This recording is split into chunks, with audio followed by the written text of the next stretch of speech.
welcome to Pal Keys. It's a special episode this time because I'm joined by a fantastic screenwriter, an actor, director, and many more titles to his name. I best know him as the voice of Solid Snake from the Metal Gear Solid series up to 2008. And he's actually been announced to be appearing in a few games as well, one on Oculus, another on Switch. Now he can only be David Hayter. How are you, man? I'm very well, thank you. Thank you for having me on Pal Keys. Seems very appropriate. It really does, yeah. I don't know if you figured it out yet, David, but I'm a big fan of the series, so that's why it's probably called Pal Keys. I did. I intuited that, but it's nice to have some confirmation. Fantastic. So, how are Thank you you? for having Yeah, no problem. It's just really appreciate you just taking some time out in these crazy lockdown times. How are you getting on with quarantine? me. Sure.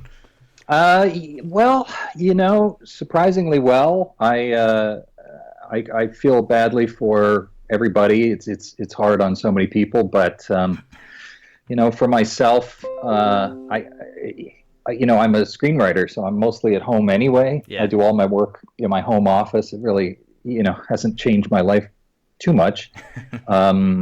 But and I got a nice house. I got a big pool out back, so it's going okay. Good, good. That's the main Going thing.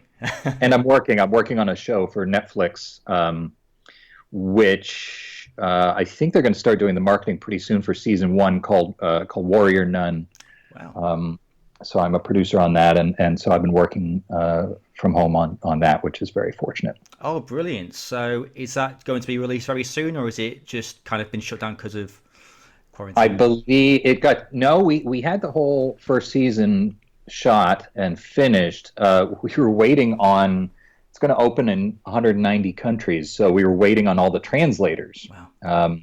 Was the last thing to be done, and then the coronavirus hit. But I guess they figured it out. So it looks like, and this is an exclusive. It looks like it's going to debut in June, Brilliant. the first season. So we're very excited about that. It's a pretty badass show. Wow. So I imagine with Netflix, that's worldwide, so it'll be coming to the UK as well then.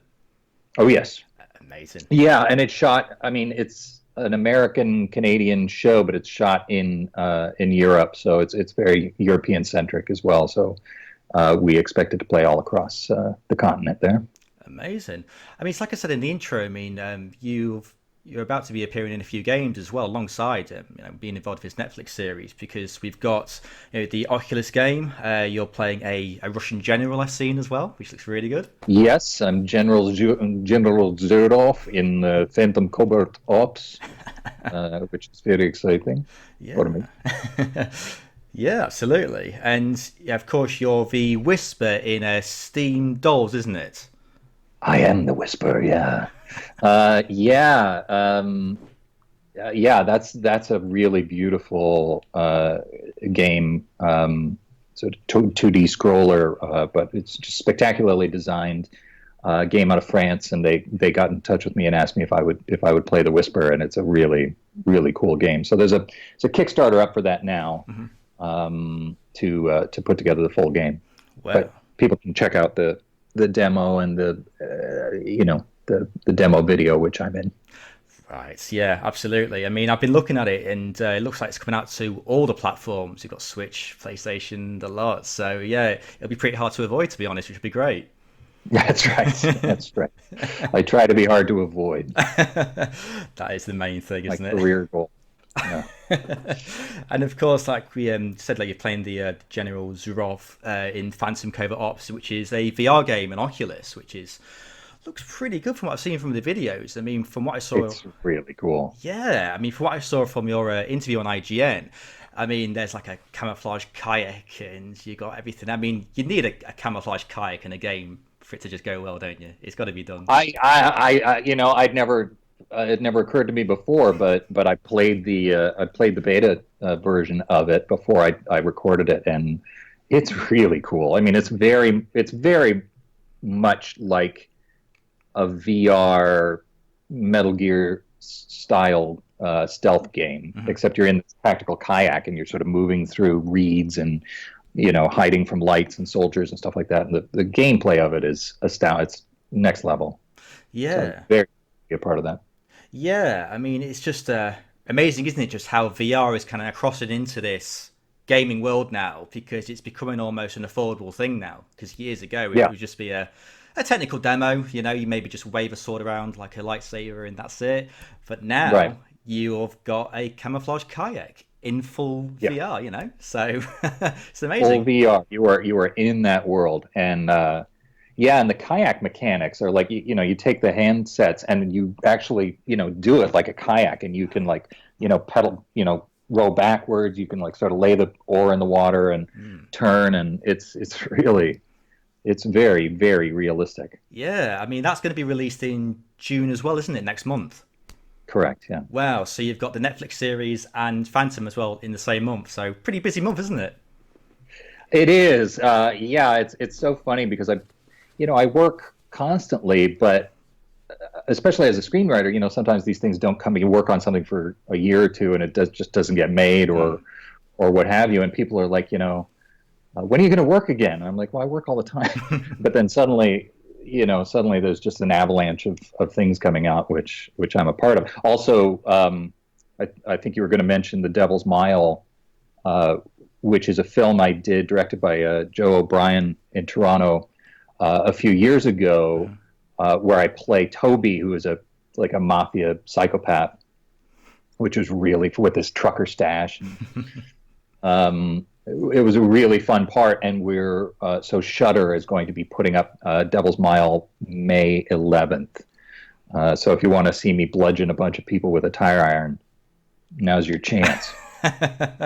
Wow, that's just a lot of fans' wishes answered, really, isn't it? In just one go. Well, I hope so. I hope they don't get tired of me. But it's a lot of fun projects that I'm really very proud of and was very fortunate to be a part of. So it's nice they're all coming out at the same time. Yeah, yeah, I'm really looking forward to playing the Oculus one. It's going to be a really good time. But there was a few things that I really kind of wanted to ask you because I mean I'm familiar with the Cameo app and I saw yourself on that. So I imagine that's been kind of helping like the quarantine as well. Just kind of helping like fans with the messages and everything there. And you must get asked, Hopefully. yeah, you must get asked to do the Solid Snake voice constantly, like pre-lockdown. So this must be a bit easier way for you. Yeah, yeah. Well, it's a very nice way to reach out to the fans, and it seems to make people happy. And I'm able to sort of give advice about how to handle, being isolated and all of that.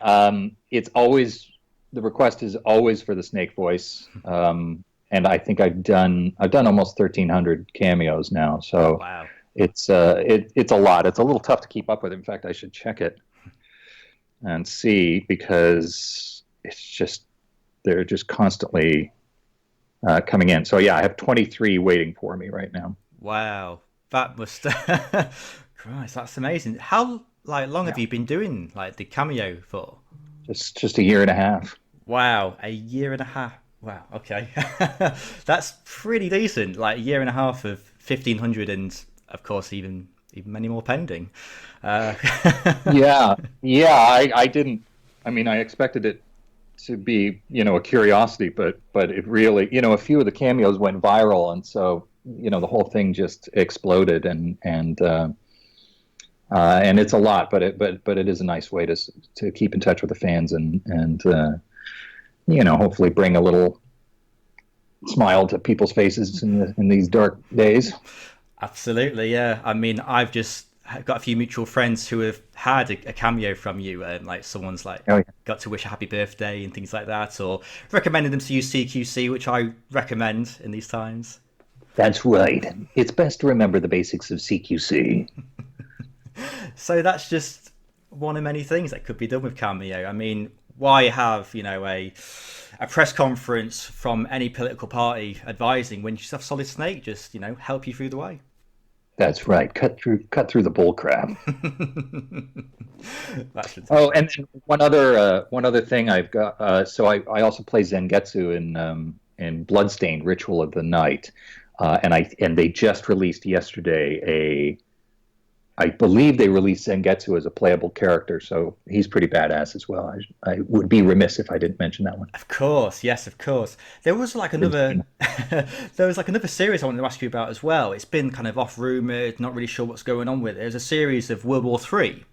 Not sure whether. Well, yeah.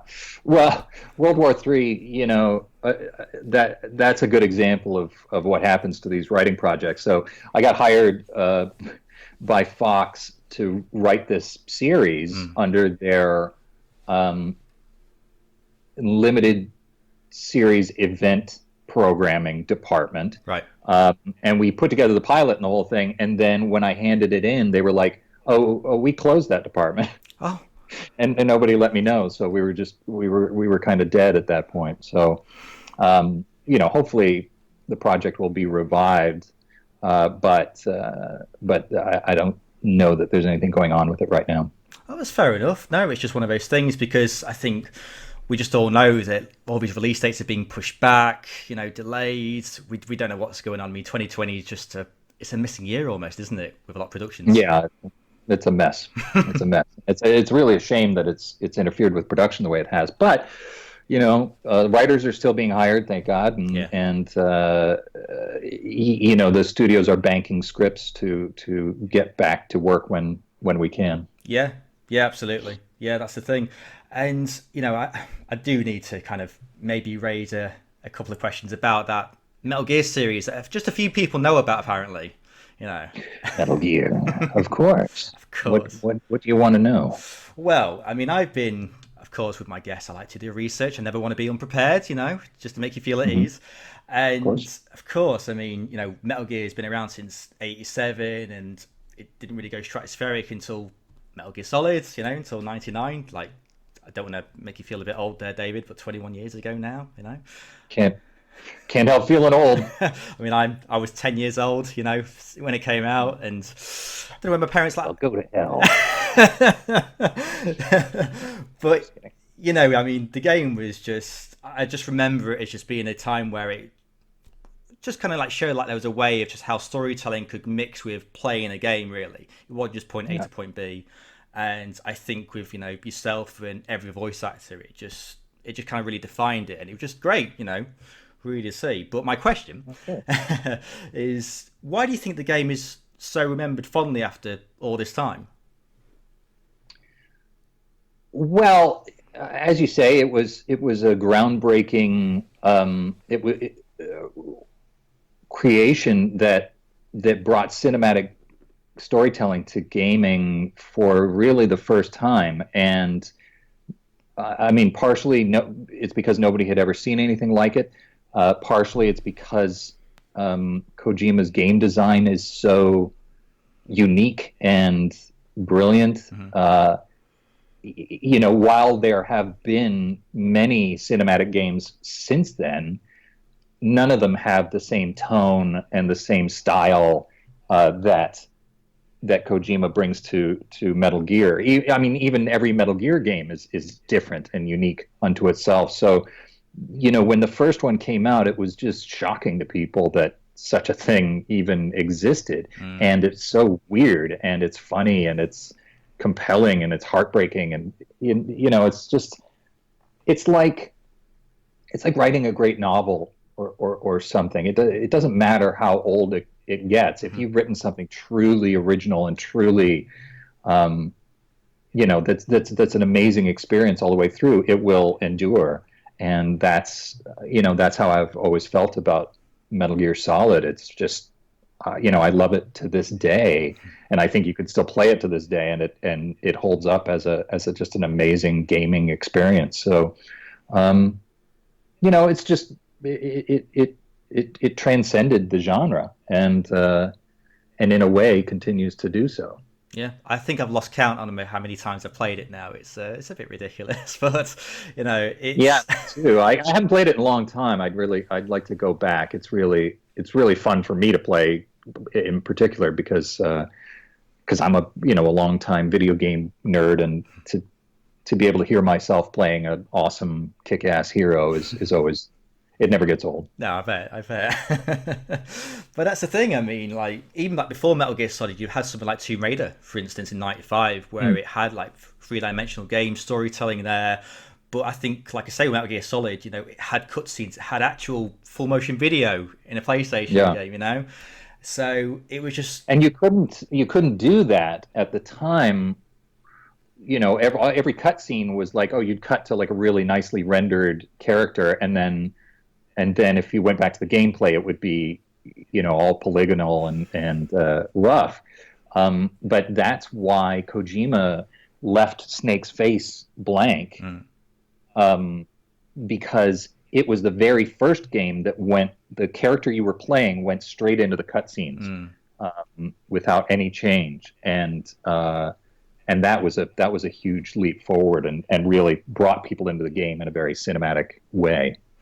Yeah, and I think that's a great point because you have those certain scenes with, with Grey Fox and Meryl, especially if you go for the Arkham route as well. I don't want to spoil it if anyone hasn't played it, and if you haven't, why not?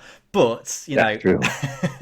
but there's so many things where you just have a nodding face to say the lines, but it's so emotive and it makes you just feel a part of the story. Mm. Because I even when I first played it, I think when Campbell said about there was a timer, the terrorists had a timer of 8 hours or something. I felt like I was on a timer, and I didn't know why I Yeah. was, And I thought there's an in-game clock. That's just my Yeah. Yeah, no, well, you feel the pressure of it, and of course, Paul Eiding as the Colonel is so compelling. Like when he tells you there's a timer, you believe there's a timer.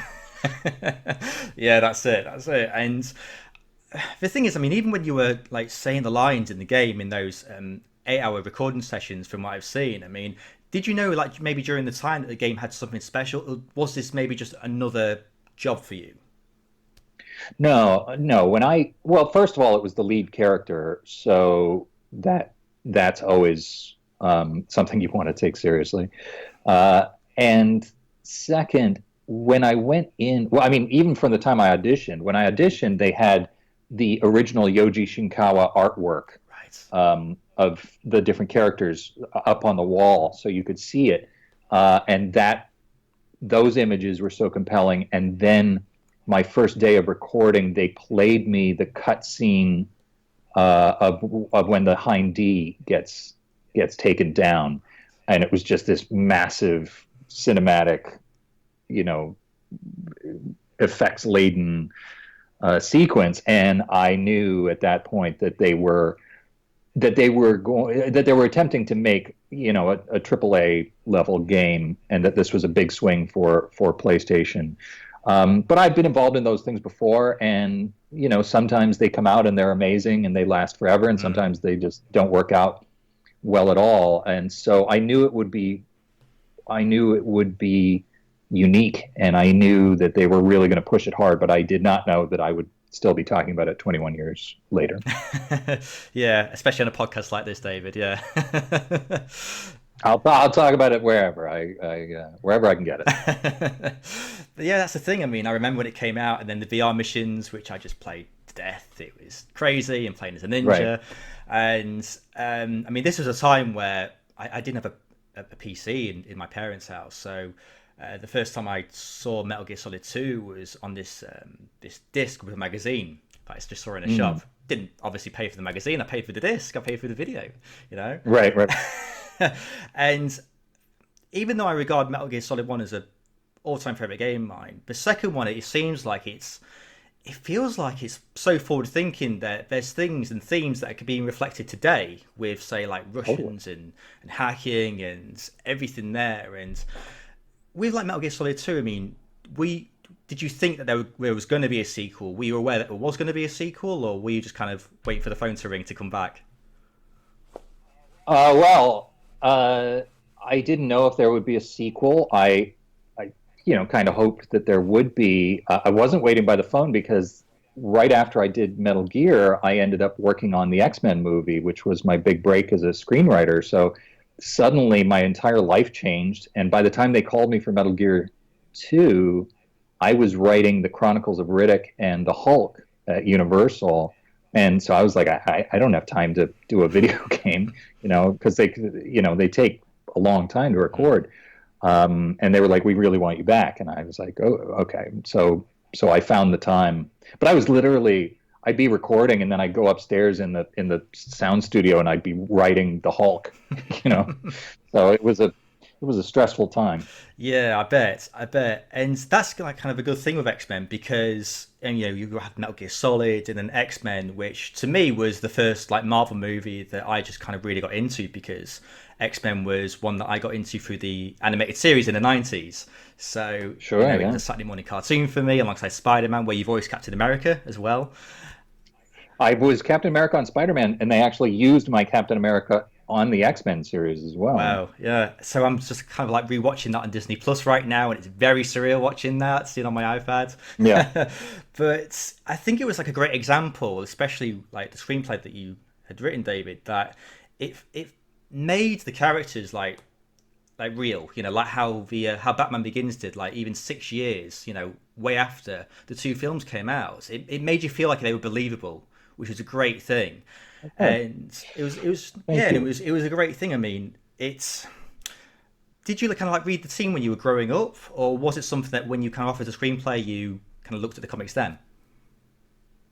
No, no. The reason I ended up working on the film was because I had been a huge fan of the comic books, and I really knew, especially the Chris Claremont Yeah. era in the early '80s. And no, I was a massive fan, and I really knew the characters well, and I respected them.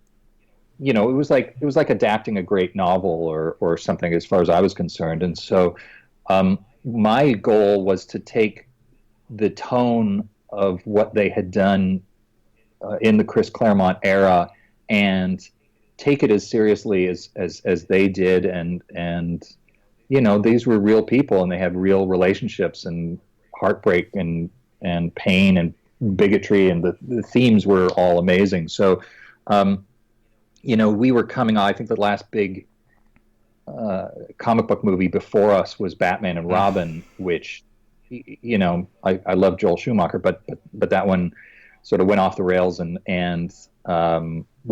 was handled in such a frivolous, silly way. Yeah. It's hard to care about what the characters are going to do, and so we were very determined to not go that way, to try to make it a real movie. And Bryan Singer, who directed it, he didn't know the X-Men comics at all, although he did watch every episode of the animated show. Right. So his that was his experience, uh, which compared to the comic books is a little more cartoony, but still very fun and very respectful of the world. And so those were the influences that went into doing it. But Brian was like, I don't want to make a comic book movie. I just want to make a great Mm. movie. He handled it in the same way he did Usual Suspects, for example. So that and as a comic book fan, I figured that fans would really appreciate that approach, and fortunately, the larger audience did as well. Yeah, that's it. Yeah, because I remember like being in the cinema watching X2 and the intro with Nightcrawler. I mean, like straight away it just gets you in, and it's amazing. I mean, it was kind of set in a way like way before when Quicksilver was there, with his scenes. Right, right, right. Yeah, well, that happened because the first movie we were so worried that nobody would understand what was happening that it's really all set up. It's why do they have these names? Why do they have these powers? Why does the world hate them? So on and so forth. And when we started writing the second movie, I asked Brian, I was like, do we have to do all that setup again? And he said, no, we assume everybody's seen the first movie and we hit the ground running. And as soon as he said that, I came up with the scene for Nightcrawler attacking the White House, and went and wrote it. And it's one of my proudest Wow. uh, written achievements. That's amazing. I don't suppose you have like maybe a favorite X-Men character that you just love writing in these two films. Well, I love writing Wolverine. He is probably the closest to my personality. And it's nice to have a character that can just, A, he sees all sides of the argument, and B, he does not hold back on his opinions or his, capacity to kick your ass if such a thing is required. So that's always fun. but I love writing for them all. Writing dialogue for Patrick Stewart and Ian McKellen was just a crazy dream. Um, and those characters, Xavier and Magneto, are amazing. I loved writing for Cyclops because when I was a kid, we'd play X-Men, and I always played Cyclops, and so that was fun. And yeah, they're all fun to write, but particularly when you have such astounding, legendary actors, saying the dialogue, Yeah. that helps out a lot. Yeah, I think that's the thing, isn't it, with comic books? Because you already have like a defined character in a sense, don't you? Without an actor portraying it, because you have years of history of comics, the storylines. I mean, Hmm. you've got so much with Wolverine. He had so many series of Wolverine as well. I remember where, Yeah, Magneto ripped out his adamantium skin. But he was crazy. that's right. you know. Yeah, that was extreme. Yeah, a lot of it. Yeah, but And then we got the bone claws, which was cool. yeah, yeah, and then like you kind of like fast forward to like the future films, like especially Days of Future Past and Logan, and I mean even then, I mean I get like like those hints, those callbacks to the first two films that you had written. It's got those kind of echoes, if that makes sense, and I think that's really good. It kind of defined it. Yeah, I really felt that as well. In fact, I reached out to James Mangold, who directed Logan, and I was like, I was so blown away by the Mm. film and by the fact that he finally got to do an R-rated Wolverine movie, which is what I had wanted to do for so long. But I also said, I felt like there were so many nods to our first two movies, and he confirmed that for me, that obviously that was part of the inspiration for the film. So it was really nice to see some of the things we had set up so long ago paid off Yeah, down the road. It was, and such a beautiful story of Logan's relationship with Xavier, ending up being his caretaker because he's the only one strong enough to do it. And it was just so brilliant, that movie. I loved it. yeah. Did you ever watch the black and white cut of Logan? No, I should. It's so I good. should It's do. very very Sure, good. it's amazing. Oh, it really is I want incredible. to do that, and the Mad Max Fury Road Black and Chrome. I haven't done either. Oh, I wasn't aware of that one for Mad Max. Oh yeah, Black and Chrome. Wow. Oh, okay, I might have to get on that. Yeah, Amazing. so that's just. Yeah, I mean, like, just a couple more points on the X-Men. I mean, like, we've had so many films now through Marvel. I mean, we've had quite a few, and we've had quite how can I put this? We've had a lot of Marvel films. I'll put it that way. We've had Endgame last year. We've got Black Widow coming, which I know you wrote a kind of a screenplay for, didn't you? Like 10 or so years ago. Yeah, well, long no, 16 16 years ago. even. And we've got so many characters that could be coming back, like Fantastic Four or the X-Men, now that Disney have bought Fox. I mean, when it comes to like say a Marvel, I mean, is there any kind of like other maybe Marvel team that you'd like to perhaps write for in a movie again, or maybe a different story of the X-Men? Yeah, well, I'd love to. I love the world of the X-Men.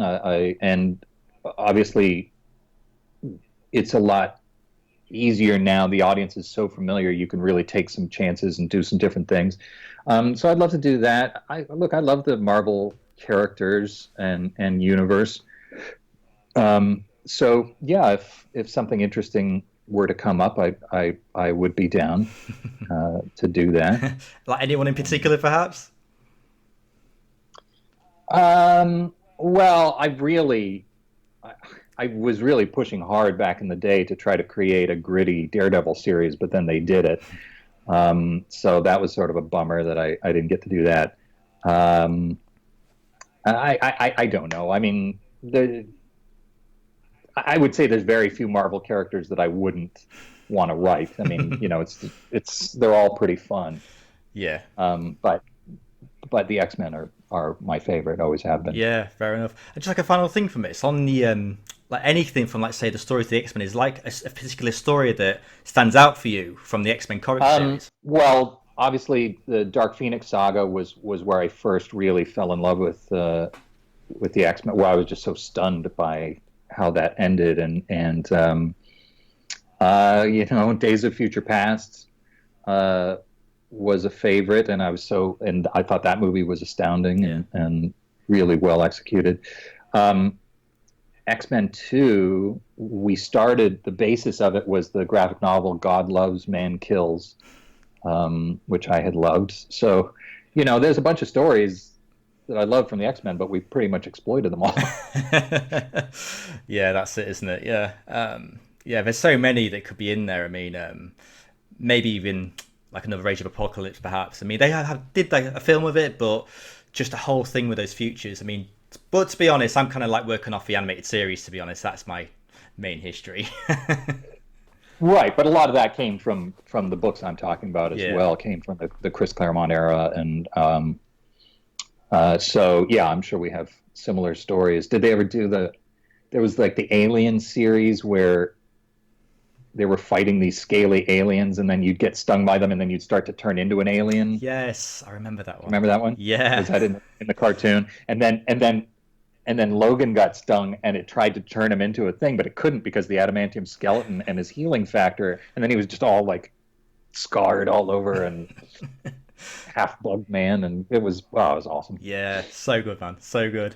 But Oh, yeah. and Proteus, there was a there was a mutant called Proteus who could change reality, and he was really, but he would burn out his host body very, very quickly. So he'd just leave behind, and then he'd just like take over the body of somebody else, and he'd just leave behind these cooked husks of people, and it was very creepy and awesome. It really was, yeah, yeah, it really was, and yeah, it's a crazy time with Marvel right now. I think once 2020 like subsides and everything is a little bit relaxed, we might maybe see a bit more of perhaps Spider-Man, a bit more X-Men, and who knows, David? Who knows what could be coming down?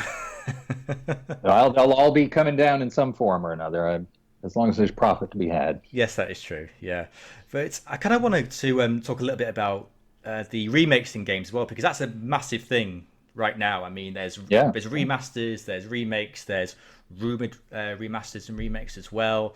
I mean, we've just had the Resident Evil series, like 2 and even 3 last month, and right now it's being rumored that either a fourth Resident Evil entry is being remade or Tomb Raider.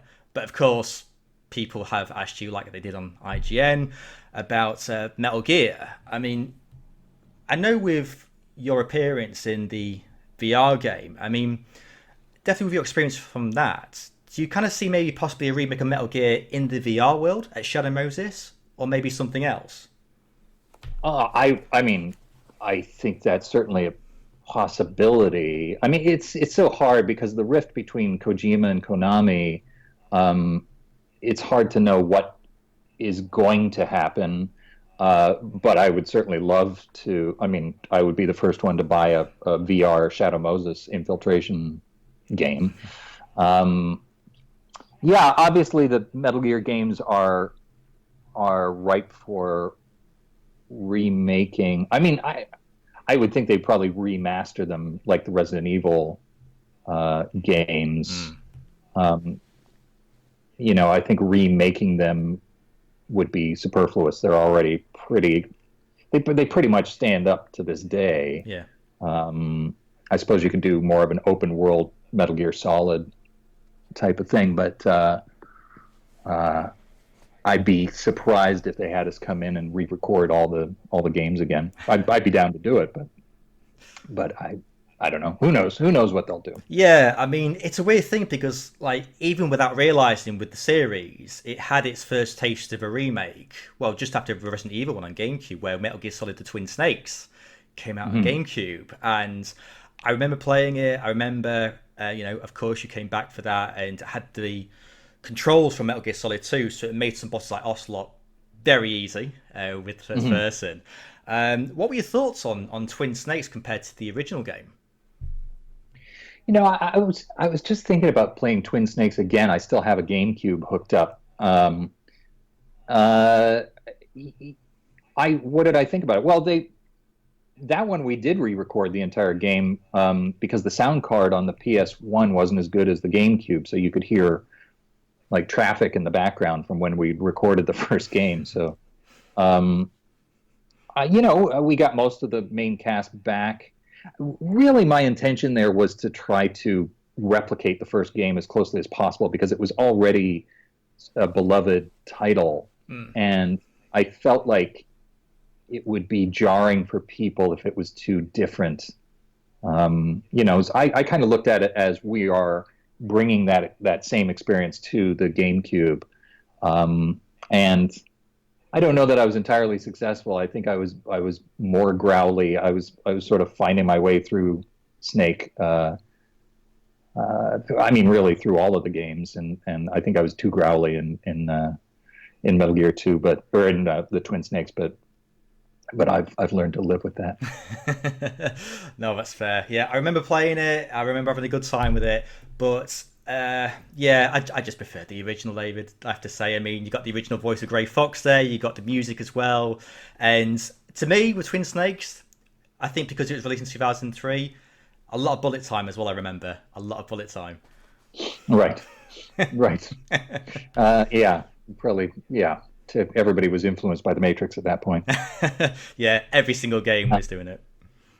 Yeah, yeah, and Greg Eagles was so great as Gray Fox, and I love Rob Paulson who played him in Twin Snakes, but I did miss Greg. I was sorry to see that he didn't come back. I don't know why that was.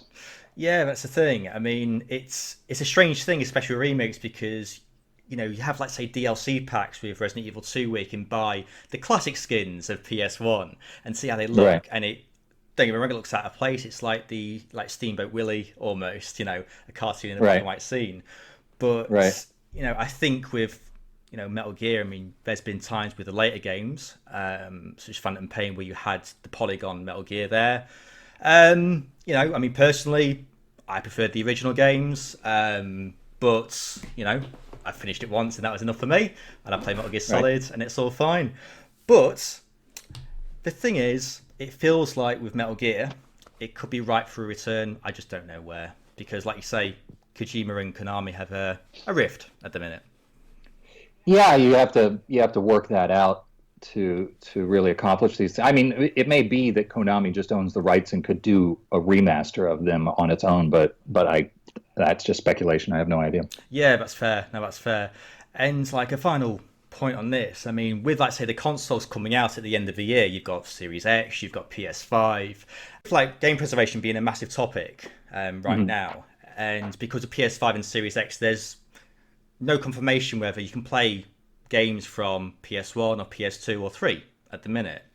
Hmm. And would you like to see like a way of playing like the old Metal Gear Solid games, onto a PS5 perhaps by just slotting a game disc in from your Connect collection and just playing away in a 4K TV? I mean, Yeah, it really annoys me that backwards compatibility is not ubiquitous. I still have my Xbox 360 running and my GameCube because there's just old games that I love and I want to play. I want to continue to play, and it's not. It really annoys me when a new platform comes out and it's like, okay, all the old games are gone, yeah, and you have to buy all new games. And I understand that that's commerce, but it's sort of a bummer, and it feels like, there'd be people buying Metal Gear to this day, if you could pop it into your PS5. Not that I mean, I don't get any money from that. I'm not saying that from a mercenary standpoint. I'm just saying I'd love for more people to see the game and for younger people to be able to play it. So yeah, that would be ideal. But I don't know if they'll do it because it's such a cynical world. It's like, no, no, no, no. You have to just buy all new games, and you know. But I think that's a short-sighted strategy, and I really wish they would, allow us to play across platforms or yeah. across, different, you know what I mean. Yeah, I do, because the thing is, I have a cabinet with my PS3, and it's got a copy of Metal Gear bought ready to play, but I can't load that on the PS4. There's streaming services like PS Now, and I can't play them. It's a Yeah, shame, and it would be nice to kind of see perhaps a streaming service like Spotify, Netflix, but you know, because Sony have PS Now, we can stream a game to right, play a whole library of these games. I think would be fantastic. right. Yeah, agreed. Yeah. So yeah, hopefully we could see that soon. We will see. Well, we'll see. Yeah. Yeah. That what they're suggesting is going to happen on the PS5. Well, they haven't really said much about it, to be honest. All they've said is what the controller's going to look like, called a dual sense. I don't know if you've seen that as yet. A what? Called a what? A dual sense. What's a Jill scent? What the hell? A Jill scent? So it's my accent. Dual sense. So it's really weird. It's so instead of Okay. DualShock 5, Dual Sense, and it's white. You've got Oh, it's like dual. You're saying dual. yeah, Dual Sense. I see. Yeah, yeah, Okay. All right. I got you. yeah. It's my accent. Yeah. No, it's a great accent. I was being slow. And yeah, it's just pretty much like a curved, more rounded white PS4 with a couple of extra buttons and haptic shock feedback on the shoulder buttons. Hmm. Yeah, and that's all they've announced at the minute. But who knows? I mean, this episode does come out, I believe, on the 15th of May. So there might be an announcement. Excellent. Well, I'm Yes. looking forward to that. Yes. So yeah, I mean that's just pretty much it for me right now. So I have to say, David, we're up to the 40-minute mark, but I'm going to really look forward to playing those games and watching that series as well. But of course, from a fan of me as well, just thanks so much for putting so much character into Solid Snake and making it a massively favorite game of mine. Well, thank you for enjoying it and supporting it, and creating a podcast loosely based on it, and it wasn't too difficult to put in a lot of emotion. The games were so beautifully executed before I got there that it was like stepping into a huge, very polished production. So I was just grateful to be a part of it, and I'm so glad that people are still enjoying the character, and you know, it was a momentous day, the day I got the call saying I got that part. It's great, and I also love the fact that you're just still, just loving it after 21 years. That you're just happy Oh, to talk about it still. yeah, well, my career, I had intended to be like Harrison Ford, or I wanted to be Tom Cruise or something, be an action hero in the movies. And I ended up more of a writer of movies, but Snake allows me to sort of play out my 12-year-old fantasies of being an action hero. And so, yeah, I love it. I love that it's my alter ego. Yeah, absolutely, man. And I have to ask a final question because I saw a tweet about your music during quarantine, and you mentioned David Bowie, and Mm. he is also a favorite artist of mine. I got many vinyl albums. What's your kind of top couple of albums that you have from Bowie? Um, well, uh, I mean, so many, like Ziggy Stardust and Low and Lodger, Sound and Vision. I mean, I initially got into him with Sound and Vision, so this is sort of the greatest hits, um, and I just kind of branched out from there. And then as soon as I found him, he came out with Let's Dance and Loving the Alien, and well, those was down the road, but Modern Love, all those things. But it was also Bowie as an actor was so influential on me just as a personality, as somebody who was just so magically confident and charismatic, and he just had a huge impact on me musically and acting wise, and just my shaping my personality really, to a certain extent. And I idolized him beyond all proportion, really. Yeah, yeah, and I think it's great in a day and age where we can just load up Spotify or another streaming app and just play all the albums that we can for a weekend. Yeah, yeah, it's nice that we've still got him for that. And same with Prince. I mean, Prince was a huge influence on me, and I also idolized him. So it was tough to lose them so close together. Yeah, The world is a worse place for their loss, but nice to live through their time. exactly. Yeah, absolutely. I only discovered Prince 5 years ago, and I'm Oh, 31 now. really? So yeah, so it's Yeah. amazing. Well, I was a teenager when Purple Rain, when the movie came out, and it just blew us all away. And we were. Have you seen Purple Rain? I have, yeah, amazing. He's astounding, just astounding in that. So, yeah. Yeah, brilliant. All right, man. I think we'll we'll leave it there. So yeah, I'll look forward to the two projects of the games. So we've got Steam Dolls and Phantom Covert Ops, and of course the Netflix series, which is coming very soon as well. Really looking forward to those. Yeah, Warrior Nun, and then and also check out Zangetsu on Bloodstained Ritual of the Night, and then take a Hayter break because that's probably too much. Unless you want to go on Cameo and have someone wish a happy birthday. Then you get some personal Hayter time. Oh, and then also you can see me on Devil's Mile on Shudder on May 11th, which is a pretty fun part. Amazing, David. Right, we'll leave it there. But yeah, once again, man, thank you so much for coming on. I've really had some fun. Well, thank you for having me, Daryl. I really appreciate it.